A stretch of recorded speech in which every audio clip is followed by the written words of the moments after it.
Welcome to the Cherie Ricard Show. I'm Cherie, your sister in Christ and warrior friend, here to help you heal, rebuild, rise, and step boldly into the life that God has created for you. Let's go. Today I have with me Dr. Shannon Kroner, and has a passion for writing children's books that focus on truth and freedom. Her best-selling, multi-award-winning children's book, I'm Unvaccinated and That's Okay, has been endorsed by Roseanne Barr, Marla Maples, Lieutenant General Mike Flynn, and so many more. She's going to talk about this today. Her newest book, Let's Be Critical Thinkers, is going to be amazing. You're going to have to pick this up. She has a doctorate in psychology or clinical psychology, a master's in special education, and a bachelor's in English literature. Her doctoral dissertation was entitled Childhood Vaccinations. The development of an educational manual provides a psychological viewpoint of the ways in which parents can make decisions regarding vaccinations for their children. Dr. Kroner has spent most of her career working with special needs children in a therapeutic capacity, and she is here today to share her knowledge. Hello, how are you, Dr. Kroner? Hi, how are you? I'm doing well. So we'll let everybody know if they haven't listened to the episode before. You graced us with your presence then. We haven't seen each other in a while. And so obviously you have been very busy with this book coming out. We also want to talk a little bit about Donald Trump getting your book, which was cool when I saw that photo. But I want you to just kind of tell the audience a little bit about your background and your education so they understand why this is such a passion for you and how important it is and how your faith has led you on this journey as well. Yeah, so I've been working with children with special needs since 2001, and most of the kids that I had worked with, they had a diagnosis for autism or ADHD, Tourette's, a number of different kind of disabilities. This was back in the early 2000s, and when I would go and, do an intake with a new family, I would ask them, how was their pregnancy? How was their labor? Is your child meeting all the appropriate milestones? I would always hear the same story of, pregnancy was fine, labor was fine, and the child began meeting milestones until usually it happened around some shots. They went in for a wellness visit, got vaccinated, and then the child changed. The child would then, lose some speech, lose the ability to make eye contact, had sensory issues to, bright lights, loud noises, didn't respond when their name is called. And I heard this story from multiple parents, multiple families over and over and over again throughout the early 2000s. And that's when I began my own research into vaccines, because I felt that there has to be, something to what these parents are saying. Right. And then I'm also in California, where we have the strictest vaccine mandate laws in the nation. In Mm. 2015, we lost our religious exemptions and our personal belief exemptions. And then in 2019, we lost our medical exemptions. The only way for a child to go to get an education in the state of California, if they're missing even just one vaccine, is homeschool. I am a homeschool mom. I love homeschool, but that's really very unfair for all families. Many people can't afford to homeschool because they need, the two-parent job, or if it's a single family, a single parent household. So really, I've just been fighting this fight for vaccine freedom for quite some time. And it's interesting, when you read the title of my dissertation, that's from 2013, Wow. prior to when we lost, all of our vaccine choices. And so it's funny, because in 2013, my dissertation was about it looked at, how do parents make choices regarding vaccinations, and what do they weigh? What are all the different things that they weigh? But in the state of California, the only thing now is like, do you want to send your kid to school or leave the state, is really, or, homeschool. Mm. So that's really kind of how I got on this journey. And another thing is, during the pandemic, well, in 2019, just before the pandemic, when we lost our medical exemptions, I started a nonprofit organization called For Us, Freedom of Religion United Solutions. And I gathered together all these different faith leaders to create a faith coalition to protect the religious freedom of vaccine choice.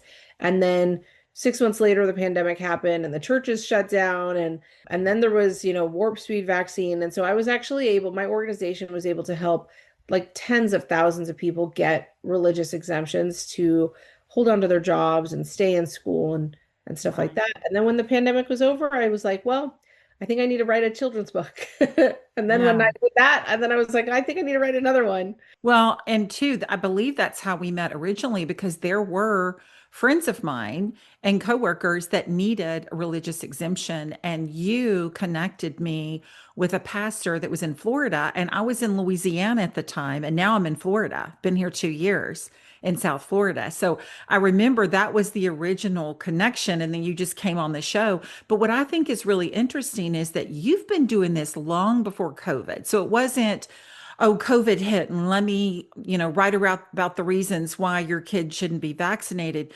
You've been studying this in depth with clinical psychology and children's needs and all of these things. You saw everything long before COVID came around. And so when COVID came around, and then it was, we're going to jab your child with something that hasn't been clinically studied. I mean, I've had nurses on my show who were pregnant and they refused the vaccine because it's not that they're just against vaccines. They don't want something in their body that's going to hurt the child. So it's not a matter of my body, my choice. That's out the window. It's not. What they're thinking about is their unborn child and the lack of clinical studies to actually study the COVID vaccine and how's that going to harm their unborn baby. And so when they weren't even allowed, one particular nurse, she was in Utah and she was fired, and she had worked 11 years in the ER and was fired. So she ran for city council and won, Oh, which is wow. interesting enough. And she was on my show, but that's just one person. I know many nurses that didn't run for political office but they lost their positions, and doctors, because they did not want to subject themselves or their children to a vaccine that had not been studied, Right. that had been rushed to the end game. And then what we found out later was, this vaccine was very harmful, even though we were told, oh, if you take the vaccine, you're not going to get COVID, which we know that's not true because my mother, feeling like that she didn't have any options but to take it as a cancer survivor and her immune system so low, she got the vaccine and then turned around and got a booster. Oh, And when she went to the hospital with pneumonia, she caught COVID in the hospital. And I'm telling you, Shannon, it almost killed her. That all of the time my mother went through cancer and got chemo treatments, she never, I mean, she looked bad, but she never looked as bad as she did when she got COVID. It was after the vaccine and a booster that she got it in the hospital of all places. And then I thought we were going to lose her mm, during that time. And was it COVID? Was it the vaccine? And then because she had just gotten the booster, when then she got pneumonia right after she got the booster, and then went to the hospital with pneumonia and tested positive 3 days later for COVID. So wow. it was, and she just looked horrible. But she was a believer, just like a lot of people were, that this is what you're supposed to do. The president said we won't get COVID. We're going to be safe. I know that there's a nurse in Cincinnati that's a friend of my husband's, and bless her heart. I mean, she got the COVID vaccine, and I'm not saying this for everybody. Some people may have had no issues at all. But she got the COVID vaccine, and the very next day, she lost her hearing in her left ear. As a nurse practitioner, you really need to be able to hear with both ears when you have that stethoscope on. She lost her job because she couldn't hear from the very people that made her not hear. That's horrible. And I mean, I've heard so many stories that are similar to that. And I've even had family members who, went and got vaccinated. I have a family member who's in his 30s and he went and got vaccinated and ended up with blood clots and in his lungs and his legs. And now has to be on blood thinners for the rest of his life. My own doctor, my own OB, he died from the COVID shot. And he delivered, Mm. both of my children. I had said to him, please, like, don't do this. Don't get well, I had spoken to him because I was telling him the dangers that it would be to all of his patients, that it's going to cause infertility. And we had this whole conversation. He's like, okay, send me whatever research you have on it. And so I did. And Yeah. he read it and he was like, okay, well, it sounds compelling, but I'm still getting the vaccines. And he ended up getting, I think it may have been his like second or third booster, and young, like in his 50s, really healthy, riding his bike and died of a heart attack. So Yeah. there's so many stories like that, and it's very unfortunate. And I guess that's part of why I, wrote my second book, because the Right. second book really focuses a lot on the pandemic and everything we all went through. And really using, like it says, critical thinking. I mean, you really have to think for yourself, and you have to. And the thing is so many people are like, yeah, but what is true and what's not true, and read between the lines. Now, you know me, I'm very faith-based. And so, for me, I use my own discernment and Yeah. how I feel, what the Holy Spirit gives me, and I pray and I get a peace. If you have a peace about your decision, then you do whatever you need to do. But I never had a peace about any of it because I could not decipher what was real and what was not real. And it was confusion. Well, we both know that God is not the midst of confusion, right? He is of peace. So strife and chaos and confusion comes from the enemy. It doesn't come from God. So you really have to be your own personal critical thinker. This is between you, God, and what you feel is best for your children. They're not the government's children. They're your children. They're not the school board's children. They're your children. I'm just so glad that I didn't have young children that I had to make that decision for or have to pull out of school, because I think it's sad and it's unfortunate that a parent has to homeschool. Now, I ended up homeschooling my son when he got to 10th grade. It had nothing to do with this. He was going to be a professional motocross rider until he had a career ending accident. And he had to be homeschooled in order to train the way he did, 8, 9 hours a day. He was at a professional training field and organization in Georgia at the time. We opted to homeschool him so he could fulfill his career dreams. But there are parents that cannot homeschool their kids. I mean, you're talking what, maybe 7 or 8 year old, and both the parents have to go to work, you know? Oh, yeah. I get those calls every week from parents, help me, what do I do?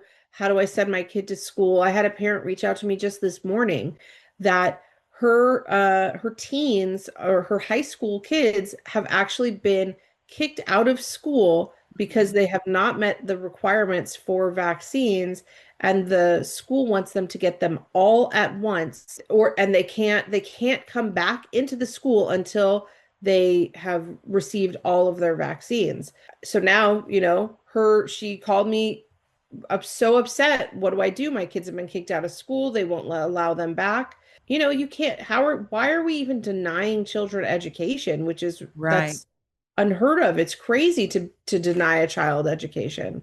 Yeah, that doesn't make any sense to me. And it's unfortunate that California is that way.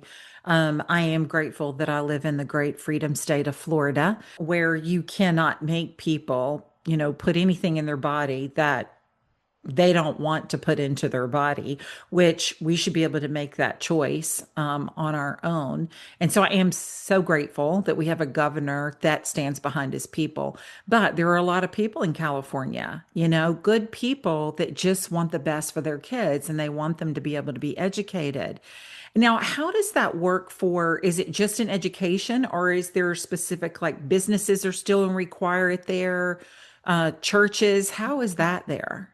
Yeah, I mean, all of that has really gotten a lot more lenient. There are still, businesses that will tell, especially if they're in the health industry, they'll, ask their employees to get vaccinated. But it's not a mandate the way that it was during COVID, Right. not like that anymore. I want to say, though, that you had mentioned you have a great governor. You also have a great surgeon general. And Yes. um, Yes. so Dr. Joe Ladapo, he is, one of my personal heroes. So in my newest book, Let's Be Critical Thinkers, I actually had my illustrator draw Dr. Joe Ladapo in the book.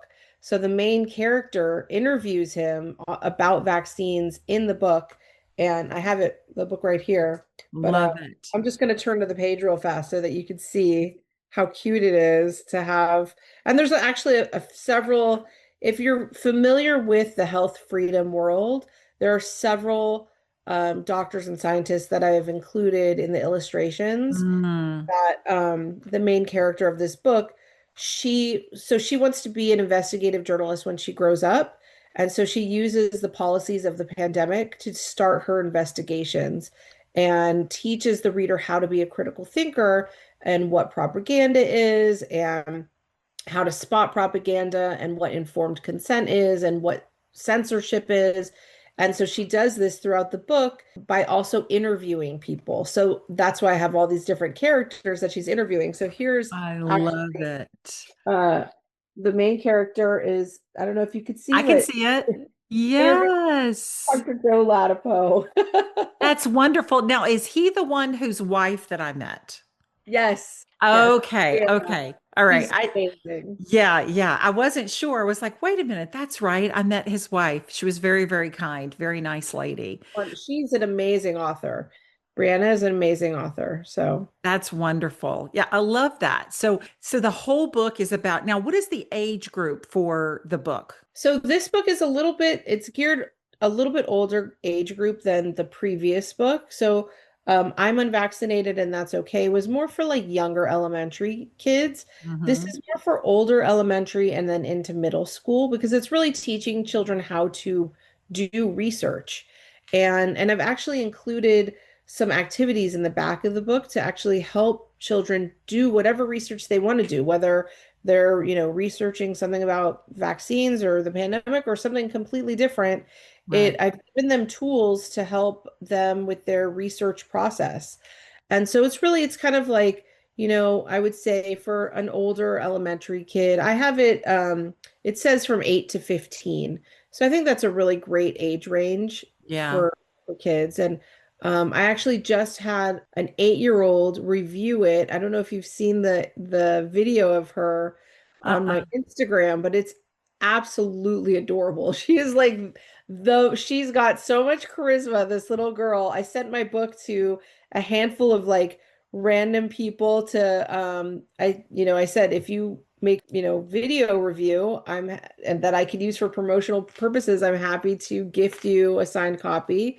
And so several parents reached out to me. And so I sent out my book and I'm starting to like get these really such cute interviews or from children, these cute videos of them just talking about the book. It is so adorable. That is so cute. Okay, so we have to do that with my 9-year-old granddaughter because she's just full of charm. I don't know where she gets it, but she would do a video in a heartbeat. And my daughter has your book, I'm Unvaccinated and That's Okay. So she has that and she's read that to Roxanne and she loves it. And that is a big deal because my daughter is a librarian in the elementary Oh, school. So yeah, so she loves that. She may been even able have to it in get her it in there. library. Yep. That's Yeah, I think she has it in her library as well because I think she has one for Roxanne and one in the library, which is great. that's wonderful. Yeah, I'm Yeah. happy. I'll send you one. Yeah, send me one because I will definitely get a video. I mean, she's a ham, so she would love to do that. And I loved your first book. I thought it was perfectly written for a child, and I'm anxious to see what this one is. Let's be critical thinkers because that one was perfectly written for kind of that age group that she Yeah. was in for them to understand. And I think it's really cool that you take them through the story like an investigator so they really can read and think critically along the way as they're reading that book. And so what are you hoping to gain by this book? Where do you want to reach? I know that it ended up in the hands with Donald Trump. So tell me about that story and how President Trump So um that was with my first book. I'm yes. Unvaccinated. I was at a party, a private party for President Trump. He started to take questions from the audience, and I had my goal for the night. I'm one of these people that, if I set my mind to something, I will make it happen first. And God, if that's the mission, then it Yeah. happened. I brought my book with me. And my goal that night was to give my book to President Trump. And then he took questions And I must have like flown out of my chair with my hand in the air. I was like, I have something for you. And he was like, okay, well, let me see. He's like, it's not a question. I was like, no, it's a Right. gift. And so I walked up. He said, okay, come on up. And I gave him the book and he looked it over and he was like, oh, wow. And I was like, it's my book. It's called I'm Unvaccinated and that's okay. And he responded and held it up and he was like, I'm okay with that. That's okay. It was in that moment that I really knew. I mean, I've met him a few times, and I've spoken vaccine, mandates with him and stuff, but it was in that moment that I really knew that he was very much about freedom of choice with Right. vaccine. And it Right. was funny because at that time, Robert F. Kennedy Jr. was also running for president against him during that same time when I gave him the book. And Yeah. I have Robert F. Kennedy's, I have his endorsement on the back of that book. When I got that picture of them, I sent it to the publisher and I was like, look, I've got President Trump and Robert F. Kennedy Jr. in the same photo. Nobody knows that, but because like President Trump's like holding it up this way, and Yeah. on the back is, the endorsement from Robert F. Kennedy Jr. So I sent it to the picture to the publisher. And I was like, look, I've got them both in the same picture together. I think it's a sign. And, Yeah. look at where we are now. It's amazing. That is amazing. I think it's wonderful because you're so passionate about it and you understand it. It doesn't come from a place of political viewpoint, it comes from a place of education and really studying it. Right. I mean, you studied this long before COVID came. So tell me a little bit about that because I don't know that I told you this. I told someone I was in an Uber and it came up and it may have been that you were coming on the show or you had just come on the show. I think it was that you had just come on the show. How the Uber driver and I got in this conversation, but I will talk to everybody. I know Uber drivers all over America. I've had them sing to me. I've had them do, I mean, just literally, I have so much fun with them. My family, if they're with me, they'll go, Mom's going to talk to this Uber driver. I'm like, yes, I am. I'm going to find out where I'm they're the from, same exact way. I what know their story is. Like, I want to know all the things. Well, this particular driver was telling me that she cares for her grandchild who was doing wonderful. It was almost the same exact story that you just told about things that you had uncovered during some of your basic interviews to some of these parents, in your educational process to understand. And she said the same thing. This child was fine until they got vaccinated. And the fact that they were vaccinated, like 3 vaccines at once, not COVID, but, all the other vaccines. And then the child just never developed properly. Even though they knew that it was the vaccine, there was nothing that they could do about it. They couldn't go after the pharmaceutical companies because of some mandate that happened in the 80s where you can't sue the manufacturers if something happens with your child. She did say there's like this little pot of money that they were able to get. It was like $5,000 or something like that, that they're able to get. Like, what is that going to pay for? This child will never develop to his full potential. And he was perfectly healthy when he was born, up until he was about 4 or 5 years old, when he had these 3 particular, and I don't know which ones they were, but he had 3 vaccines at one time. And he was completely different after that. So it's not just the stories that you told. I've heard them just kind of out in the world. And to be honest with you, it's terrifying to me because that's not something that I ever thought about with my kids growing up. I just didn't. I think that a couple of things that saved my son from not getting vaccines all at once, which I believe might have something to do with it, instead of spreading them out, is that he would throw such a fit and cry. We would have to go back for another visit, which in fact may have saved him. I have no idea, but he was terrified, Yeah. terrified of needles. And I just refused to hold him down. I just thought it was so cruel that we would get one in him and I go, okay, we'll come back in a couple of days and get the other one, which that may have helped. I have no idea, but we've been so educated. Now we really need to do the research before we just assume. Our physicians mean well, but not every physician has the same opinion. Not every pediatrician has the same opinion. So you may adore your pediatrician, but you don't necessarily have to agree with him or her. and what is best for your child. You have to do your own homework. Absolutely. And I always encourage parents to do their own research. That's, number one, especially, you know, there's this stigma about doctors would know more than a parent to the child. Right. But parents really, they can't be intimidated by their doctors. I really want to encourage parents to ask questions, not be intimidated. But not only that, with both of my books, they're meant to really empower children so that children are not feeling intimidated or bullied by whether it's, their peers or the school nurse or Mhm. teachers. I remember this prior to the pandemic. I've never my kids don't get the flu shot at all. Like prior to the pandemic, my kids were at LA Unified School District. One day, my son comes home and tells me that the school nurse came into the classroom and asked all the kids for a show of hands who has received their flu shot. And so my son and another friend who, like-minded friend, they kind of looked at each other like, what are we supposed to do here? Like, I don't want to be Mhm. the odd man out. For those who did not raise their hands, then they were then lectured by the school nurse about the importance of the flu shot. So this goes on, this was pre-pandemic, this goes on all the time in school. And not only that, we saw it, with the during the pandemic from family members, Mhm. from friends, kids were being uninvited to birthday parties, or Right. kids were being uninvited to families were being uninvited to Thanksgiving and Christmas. And so I really, with my books are really, they're great for both parent and child. Really, they're meant to empower children to be brave, be able to speak up for themselves. We're in this really weird time where everything is now AI, you know?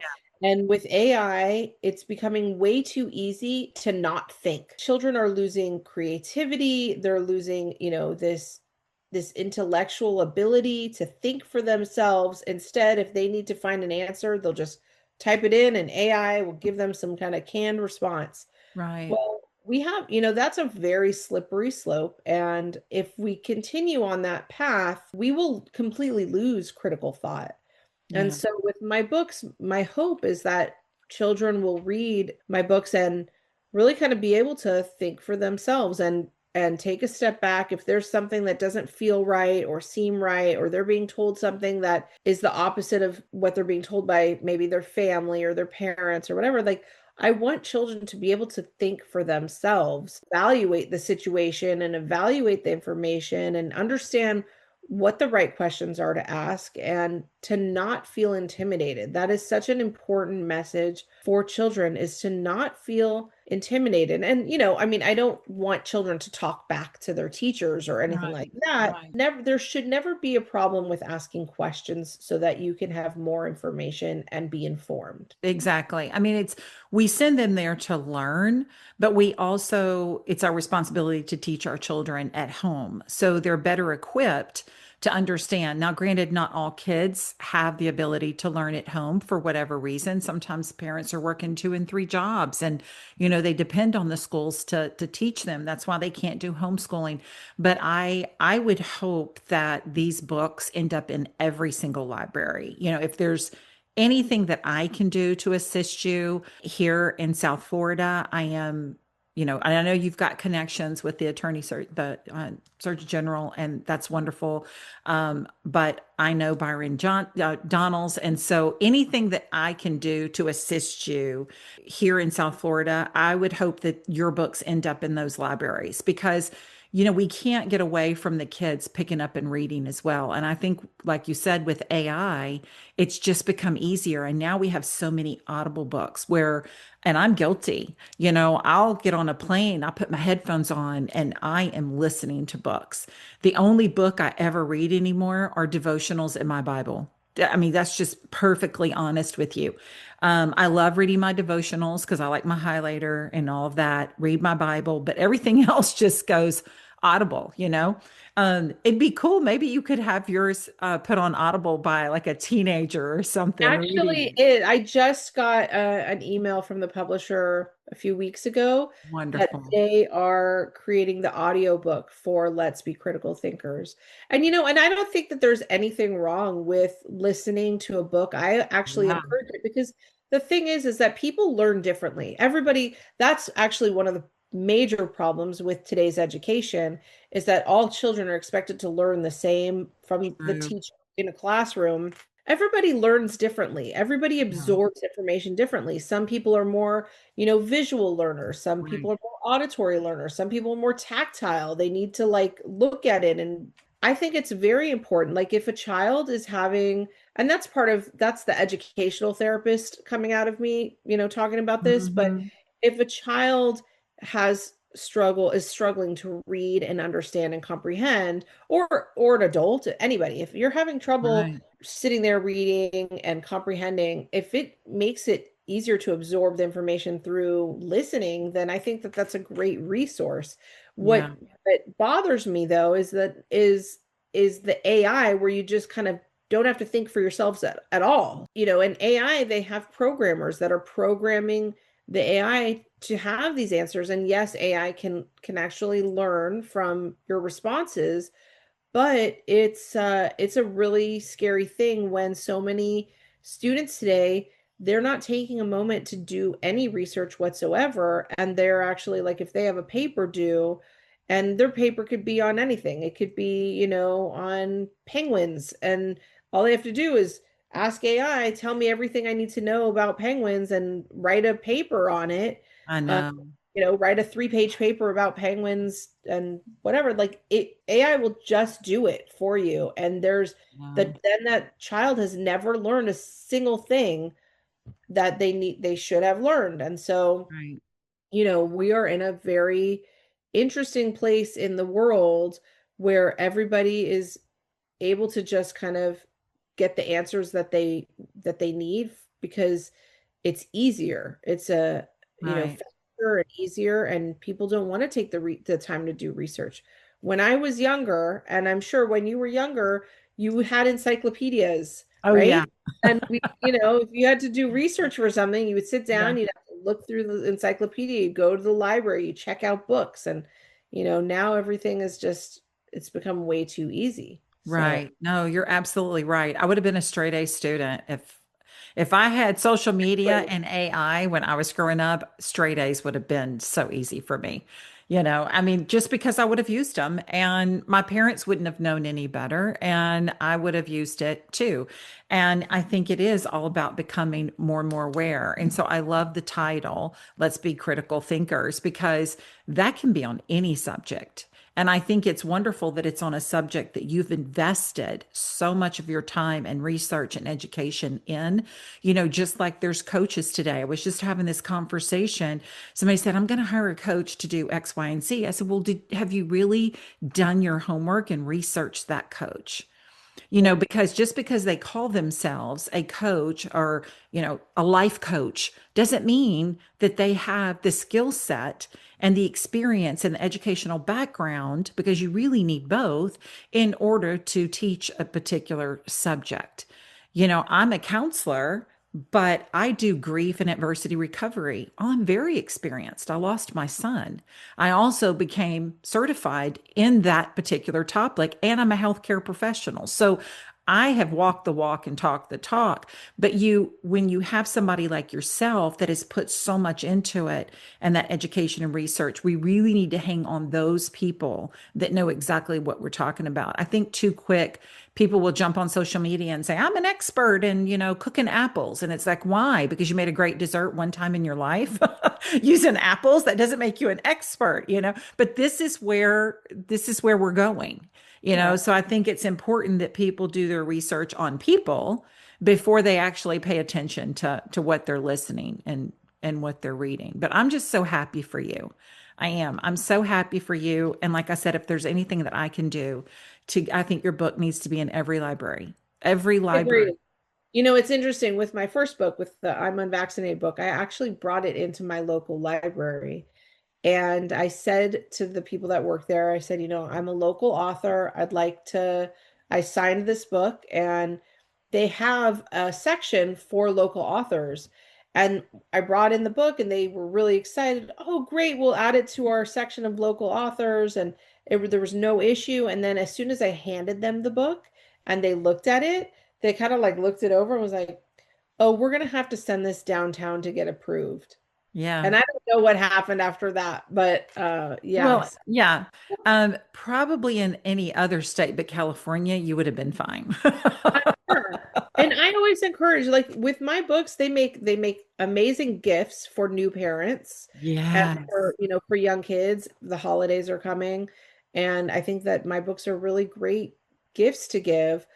Also give them to your school, give them to teach to a Right. classroom, give them to the school library. I think I that's a great idea. I just challenge every single listener that's listening because we're going to find out where to find you and how to get your book. I mean, what a wonderful gift that you could give back. We're all about giving back. That's what we're supposed to do. And we're supposed to be the hands and feet for God. That's what he tells us to do. So why would not you buy that book? You could read it to your child and then donate it to the library to put into the school library. If your child goes to elementary school, you could donate it to the child's, junior high or high school, depending on which book it is. Buy both, put one in the elementary and put it in the library so it can rotate from one child to the next. I think that's wonderful. It's a wonderful idea.